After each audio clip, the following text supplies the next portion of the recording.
Assalamualaikum warahmatullahi wabarakatuh. Salam bahagia selalu buat sahabat channel Misteri Goib. Mari kita simak dan mulai ceritanya. Pagi itu, udara terasa lebih dingin dari biasanya. Seperti ada sesuatu yang tak beres. Meskipun cuaca cerah, lintasan kereta api yang terletak di pinggiran kota selalu ramai dengan lalu lintas. Namun tak ada yang menyangka bahwa hari itu akan menjadi hari yang membawa tragedi. Sebuah kecelakaan besar terjadi di sana. Sebuah kereta ekspres yang tergelincir dan menabrak sebuah truk pengangkut barang. Sejumlah orang tewas seketika, dan beberapa lainnya mengalami luka parah. Warga yang ada di sekitar tempat kejadian bergempar, mengerumuni lokasi itu, dengan perasaan ngeri bercampur rasa iba yang mendalam.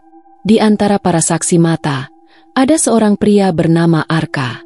Dia bekerja di sebuah toko buku yang tak jauh dari rel kereta api. Pada pagi itu, ia sengaja berjalan kaki menuju pasar, melewati jembatan kecil di dekat stasiun. Ketika tiba di sana, suara keras yang disusul dengan dentuman hebat memekakkan telinga. Saat itu, Arka berlari menuju lokasi kejadian, terperangah oleh pemandangan yang tak terbayangkan.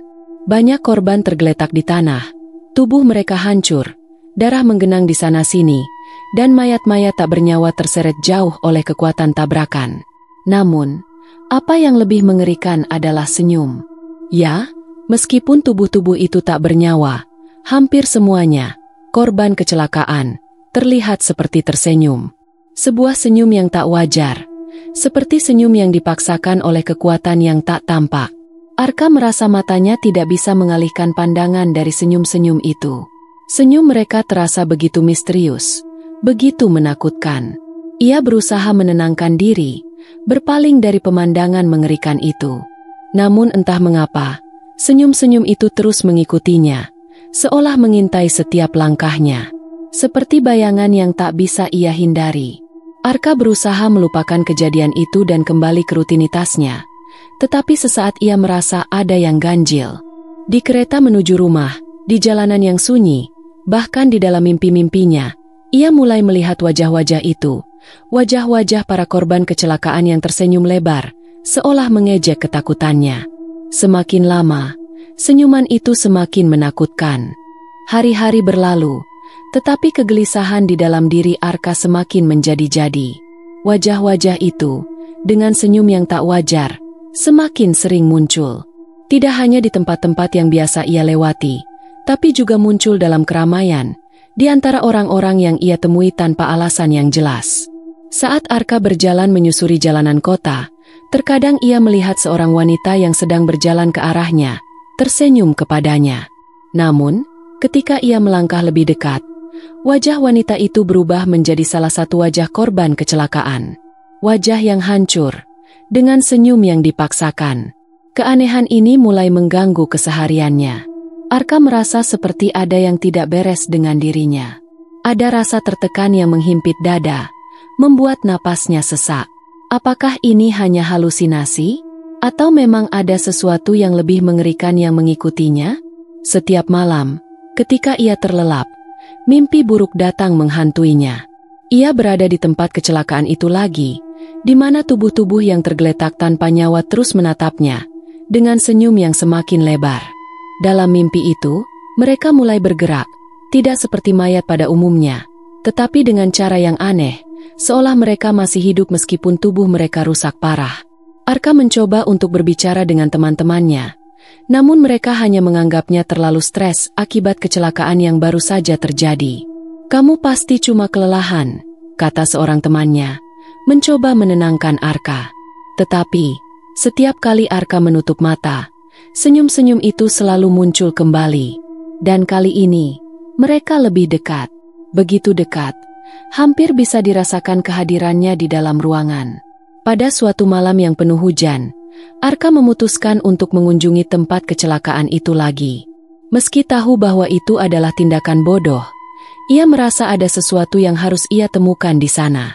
Dengan langkah ragu, ia berjalan menuju rel kereta yang sudah tidak lagi terlihat seperti dulu.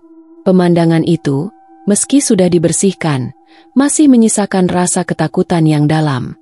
Saat itulah ia mendengar suara bisikan halus di telinganya.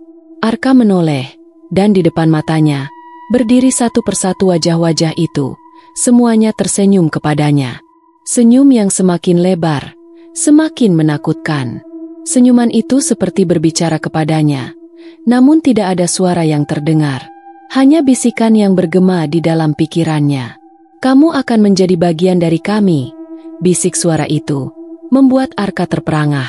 Tubuhnya kaku, dan keringat dingin mulai membasahi dahi.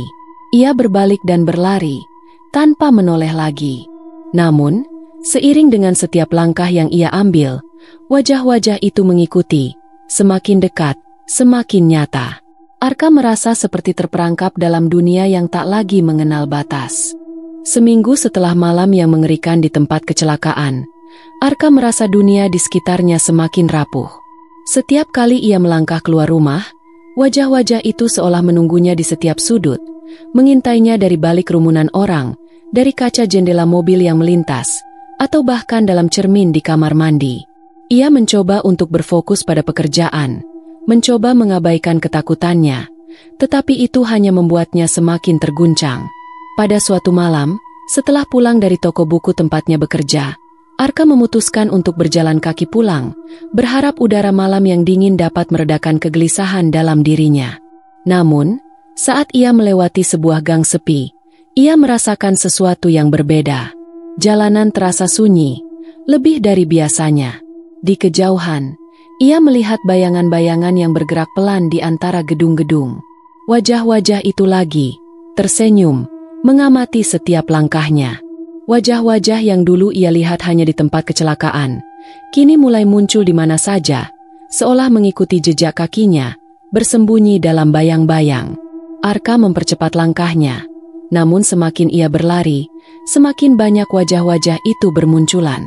Di balik pohon, di balik tiang lampu, bahkan di balik kaca-kaca toko yang tutup, mereka semua tersenyum padanya, senyum yang menakutkan dan penuh keputusasaan.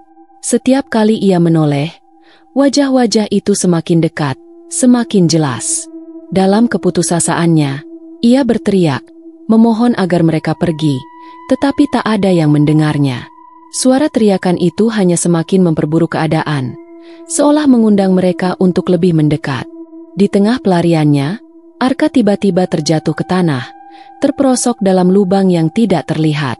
Ia mencoba bangkit, tetapi tubuhnya terasa lemas, seolah kekuatan itu telah mengambil seluruh tenaganya. Ia merasakan ketakutan yang luar biasa. Lalu, saat ia menoleh ke belakang, senyuman itu semakin dekat, dan di depan matanya, wajah yang paling ia takuti muncul. Wajah seorang pria yang tampaknya tak terjamah oleh waktu, dengan senyum yang lebar dan mata kosong. "Kenapa kamu masih lari, Arka?" Suara pria itu terdengar sangat jelas, meski suaranya hanya ada dalam pikirannya. "Kami sudah memilihmu."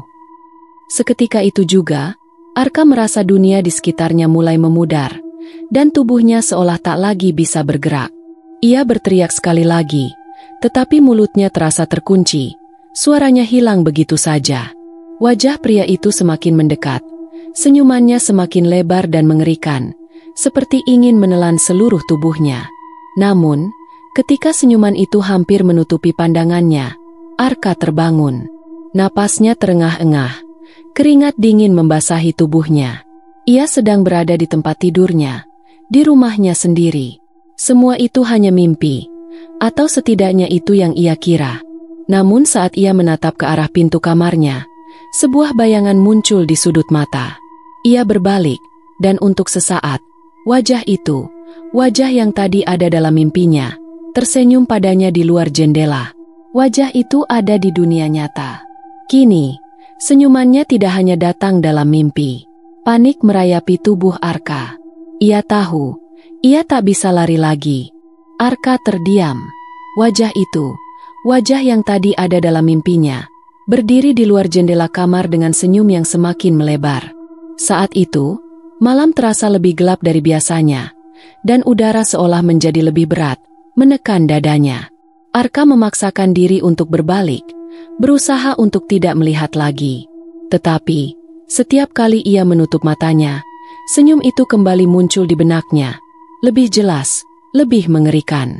Akhirnya, tanpa pikir panjang, Ia berlari menuju pintu depan, berusaha keluar dari rumah dan menjauh dari wajah-wajah itu. Namun, saat ia membuka pintu, ia berhenti sejenak. Semua jalanan di luar rumahnya tampak kosong, tetapi rasanya begitu sunyi, seperti dunia ini sedang menunggu sesuatu yang buruk terjadi. Arka berlari tanpa arah, meninggalkan rumahnya dan berlari menyusuri jalanan yang gelap. Setiap langkah yang diambil semakin terasa berat, seolah bumi ini menahan tubuhnya untuk tidak bergerak. Wajah-wajah itu semakin muncul di setiap sudut yang ia lewati. Mereka mengikutinya, mendekat, mengelilinginya, tetap dengan senyum yang sama, senyum yang begitu mengerikan, seolah sudah menunggu kepastian bahwa ia akan menyerah. Akhirnya, Arka sampai di sebuah jembatan tua yang terletak di ujung kota, tempat yang sepi dan hampir terlupakan. Ia berhenti, mencoba bernapas dalam-dalam, meski rasa takut itu semakin menyesakan. Di depan jembatan, ia melihat bayangan pria dengan senyuman lebar yang selalu muncul dalam mimpi dan kenyataan. Arka merasa dunia ini telah terkunci baginya, dan ia tidak bisa lagi melarikan diri. Senyuman ini adalah akhir, bisik suara itu, semakin jelas dalam pikirannya. Wajah pria itu mendekat, dan senyumannya tampak semakin menyeramkan. Mata pria itu kosong, seperti menunggu kepastian yang datang. Arka terjatuh ke lutut, tubuhnya hampir tak mampu lagi bertahan. "Apa yang kalian inginkan?" teriaknya, suaranya pecah. "Kenapa aku? Kenapa aku yang harus mengalaminya?" Suara tawa yang mengerikan terdengar, seakan memantul dari setiap sudut jembatan itu. Wajah-wajah yang mengelilinginya semakin mendekat. Tiba-tiba, sebuah tangan dingin meraih bahunya. Arka menoleh, dan di belakangnya berdiri sosok wanita dengan wajah yang familiar. Ia adalah salah satu korban kecelakaan yang ia lihat pertama kali. Wanita itu tersenyum, senyum yang sangat lebar, lebih lebar daripada yang ia bayangkan, hingga wajahnya tampak hampir hancur. "Kami hanya ingin kamu bergabung dengan kami," kata wanita itu dengan suara yang tidak lagi manusiawi. Seketika, Arka merasakan tubuhnya mulai melayang, seolah dirinya tidak lagi menginjakan kaki di bumi. Ia merasa tubuhnya tidak lagi berfungsi. Matanya mulai kabur, senyuman-senyuman itu semakin menyelimuti pandangannya, dan rasa takut yang menggigit tubuhnya membuatnya hampir tidak bisa berpikir lagi. Semua yang ia lihat hanyalah wajah-wajah itu, tersenyum padanya, menyambutnya ke dunia mereka, sebuah dunia tanpa akhir, penuh dengan senyuman yang tak pernah beranjak. Saat itulah Arka mengerti. Senyuman itu bukan hanya sekadar senyuman biasa. Itu adalah senyuman terakhir. Senyuman yang akan mengubur dirinya, mengubahnya menjadi bagian dari mereka yang telah pergi, mengikuti mereka ke dalam kegelapan abadi. Dan dunia pun menjadi sunyi. Senyuman terakhir itu tetap mengikutinya.